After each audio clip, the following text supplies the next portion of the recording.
Yankee Meditation, a video documentary by Michelle Coffis DeLuca.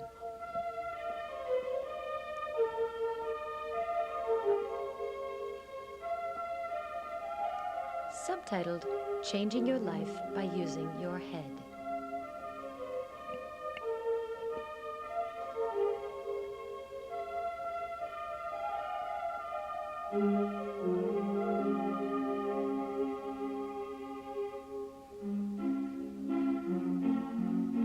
This is D.J. DeLuca, little boy extraordinaire, capable of taking down whole rooms full of knickknacks in a single bound. And this is his little brother, Luke.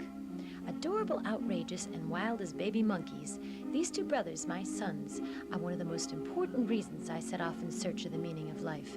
In fact, I'm still searching. But along the way, I discovered a behavior that evidence shows can make me healthier, wealthier, and wiser. My name is Michelle Coffis DeLuca, and this is my story. This is me before. Classic type A, plagued by anxieties after the newspaper where I worked 10 years closed its doors and I couldn't seem to find a satisfying job. Well, finally, I ditched my career to stay home and raise babies, but I still couldn't find the joy which should have come from having a beautiful family and a lovely home. So I decided it was time to stop, take a look at myself, and get some help from people who were experts in the areas of life I couldn't seem to get a grip on. I went to the library and got armloads of books. Books on babies, dieting, exercise, marriage, books on improving mental health and physical health, and books on finding God in the East and West and all around the world. Of course, I read my share of Horton and Hatch's The Egg, too. But I read like I'd never read before. I wanted to try and understand this thing called life so I'd have something to tell my kids besides beats the heck out of me. Well, it probably took me longer than it should have to realize there was a thread of information that tied together nearly all the books on getting the best out of life. You want to be healthier? Meditate. You want to be happier? Meditate. More successful? Better skin? More energy? You guessed it. Go meditate. Meditation, eh? Isn't that something those Eastern gurus do on a mountaintop? Well, yes and no.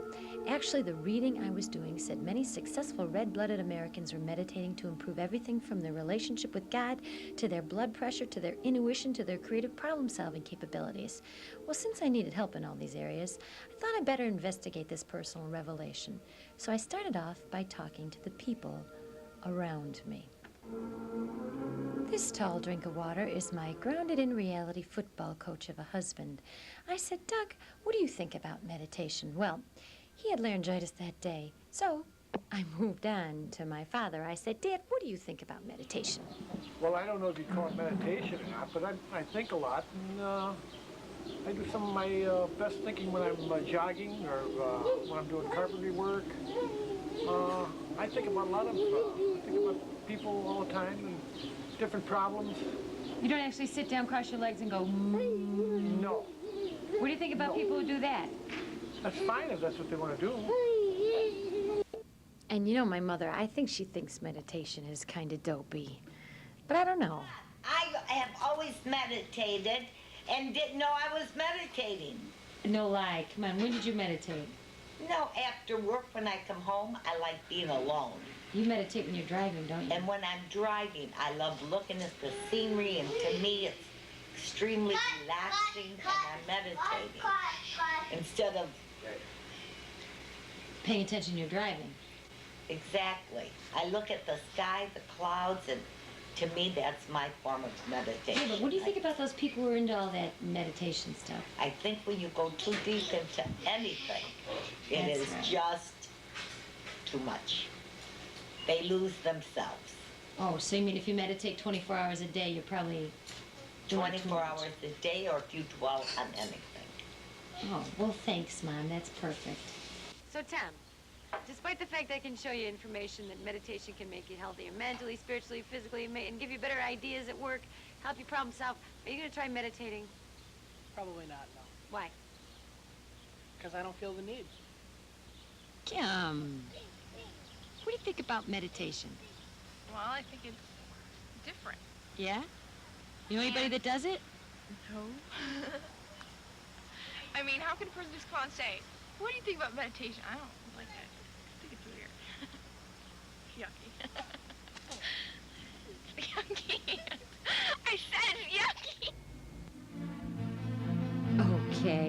So anyway, after that extensive phase of research, I decided to try and find some experts. And I did. Okay, what do you get?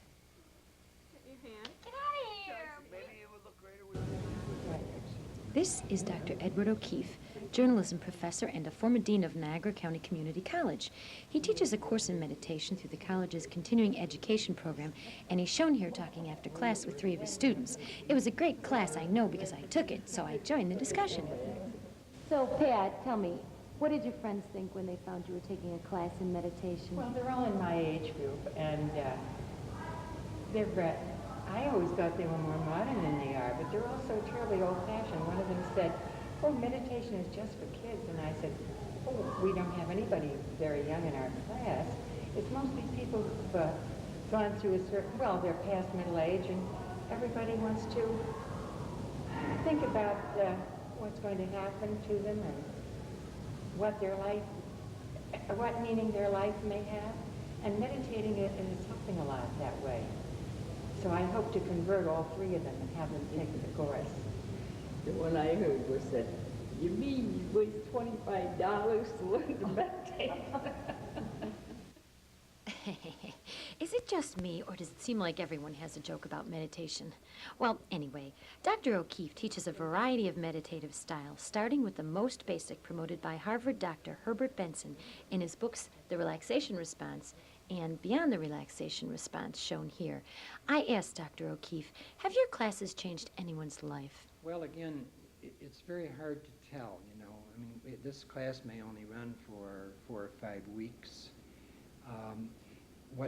I don't think people's lives are changed usually very dramatically at any one period of time. This is a process, you know. It's not magic. It's a process that one learns like everything else, and if it seems worthwhile for each one to continue, then they'll continue. I'm sure that some of the people that have been to the class probably don't meditate. But I know that others, because I've heard some feedback from them, continue to meditate and found it very, very useful for them, particularly these days in reducing stress. Because there are over 300 studies, many of them done at Harvard University, that show that once you hit what Benson calls the relaxation response, that stress is reduced. And you can reduce migraine headaches, you can reduce backaches, angina pain, whatever it is, through the use of meditation and relaxation. Okay, I was convinced enough to try this at home, but it's not as easy as it looks. Mama, what are you doing? I had to go back to Ed and get my directions over again. I said, "Ed, I got a quiet place, a comfortable position, an object to dwell upon, and I was about as passive as I could get for my house.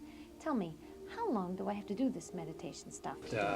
20 minutes once a day is what I try to get in, at least 20 minutes. 20 minutes of doing nothing?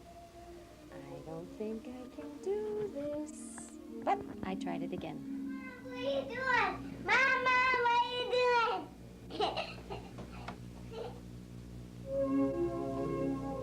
It was here I decided I needed some help from a higher source. So I went to the Stella Niagara Center for Renewal in Lewiston to meet with Father John Mergenhagen, a Catholic priest who teaches a form of meditation called contemplative prayer in his work with fellow Christians. We talked about that here. When you do this kind of prayer, that's when you give your mind a rest. The thinking part of your mind that is going all day long from morning to night, when you give your thinking mind a rest, your blood pressure goes down, your pulse speed slows.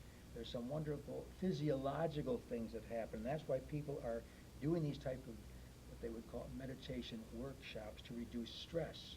Now, the difference is when a Christian does this, we do it as prayer. It's a way of our honoring our God.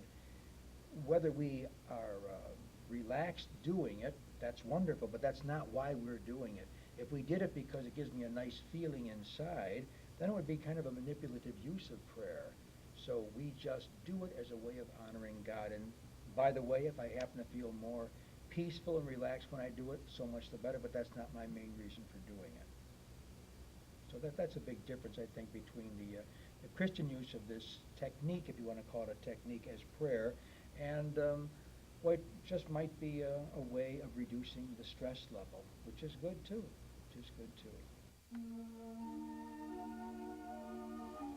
That is good. You find God and you reduce stress. Still, others feel that meditation also leads to the important self-knowledge that lies in all of us. This is Dr. Carol Wesley Steiner, a psychotherapist who encourages her clients to meditate in their efforts to understand themselves. I asked her, Dr. Steiner, what do your patients say when you tell them to go meditate? Some already are meditators. Others are very wary of it, and I go very gently and slowly, and we try this and we try that to see what works. And we don't need to get fanatic about it. You know, it's a gentle art, and it leads you to the gentle part of yourself. I don't like meditating. It feels like homework to me.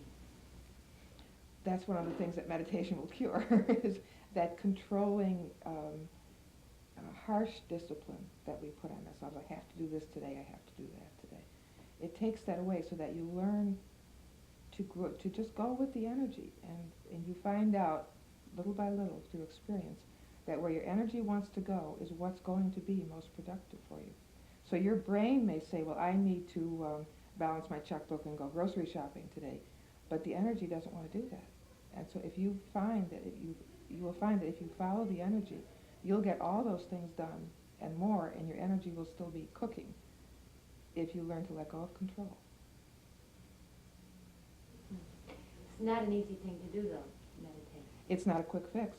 No, it takes consistency, and it usually takes quite a long time. But right in the beginning, you start to sense that you're doing something to benefit yourself almost, I would say, within the first week. You're going to start to feel changes in your energy, maybe in your sleep patterns, your eating patterns. You'll just feel differently. And of course you get stuck points too, where you feel like nothing's happening, and that's part of the process. You just go through that, and you learn that sort of quiet, receptive, patient, it's a waiting, but it's a peaceful waiting. And you learn just to sit quietly, and then to move, to do whatever you need to do, but it's your own personal rhythm that you're going to find working for you. Well, this is my personal rhythm, and this is the rhythm I'm working towards.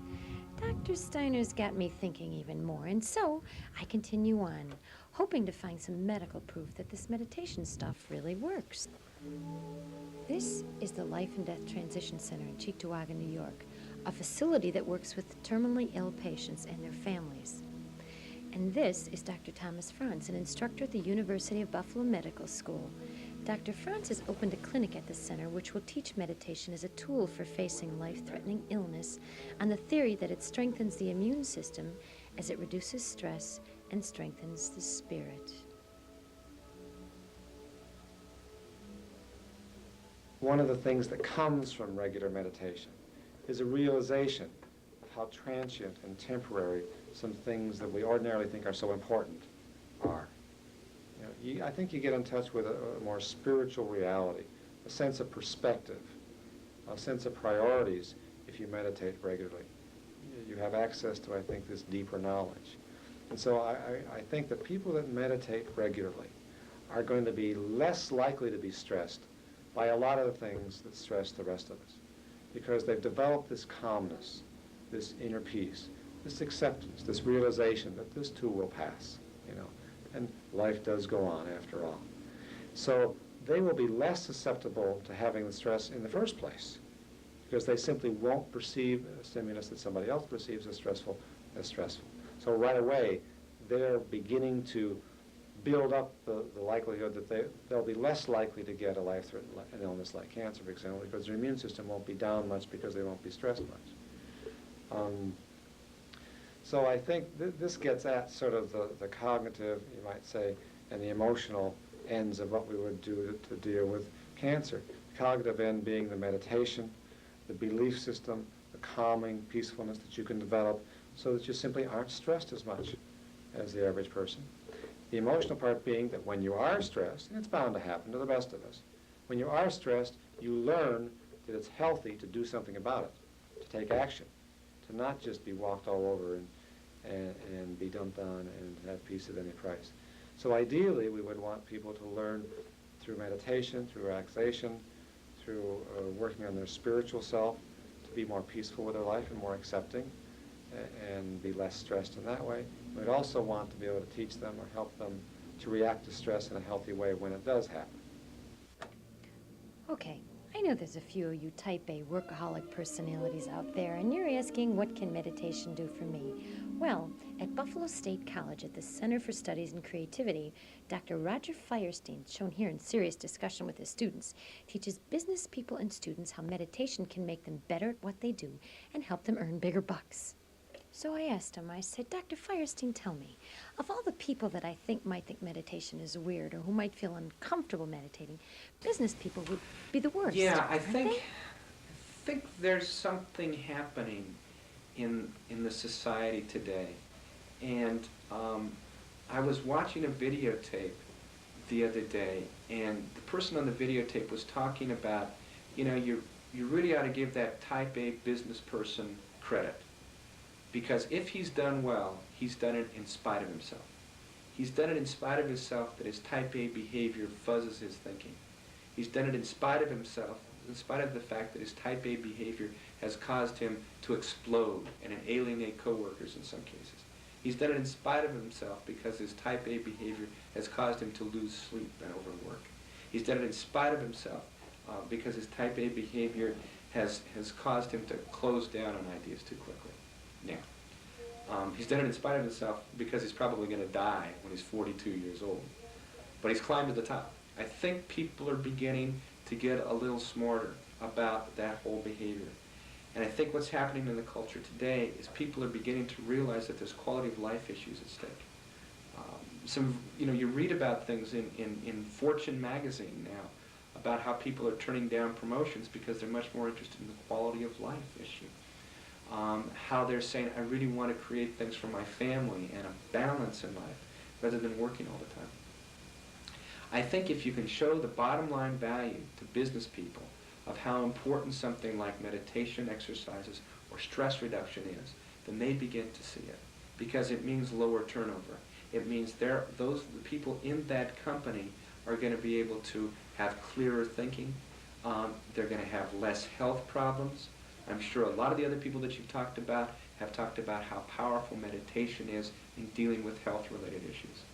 Well, if you can encourage your folks to create a balance in their life, to spend just a little bit of time during the day, half an hour, schedule it in, to just relax and let it go. That's not too much to ask. You're talking in a 7-day week, 3.5 hours a week, where you're just letting it all go? And then by letting it all go, that gives you a place for new ideas and new concepts to come in.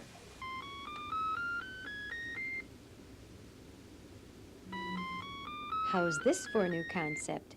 If you meditate while you're hooked up to this computer, you can learn to control body functions like heart rate, temperature, and blood pressure.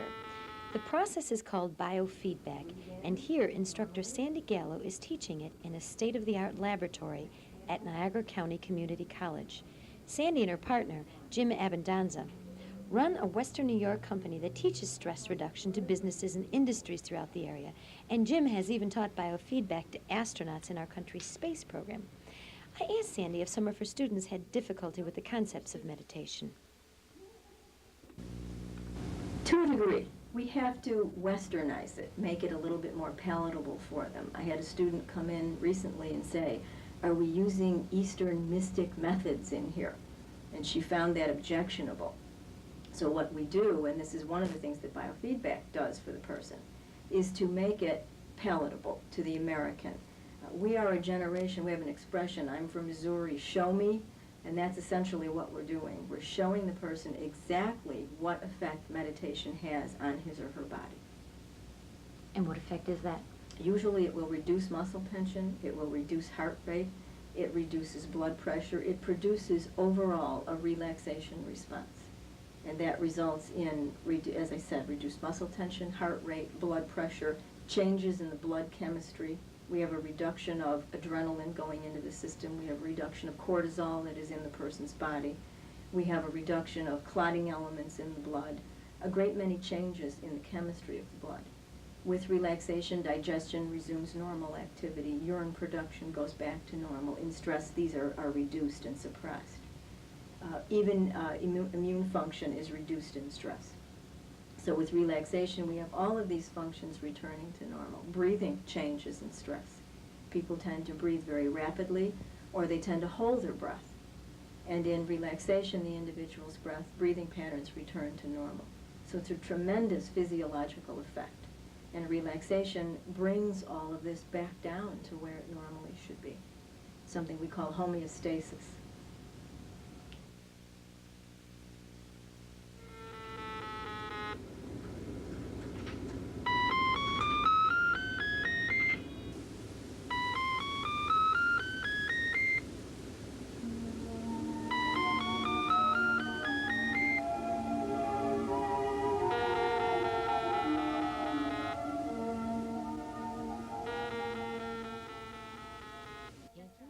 Well, that's pretty much my story. I just wanted to tell it to you. You can do what you want with the information. But meditation and its possible benefits fascinate me. So I keep trying it, and although some days are harder than others, I feel better afterwards, I really do, and I think it's helping me to change my life. So give it a shot. Might work for you, too.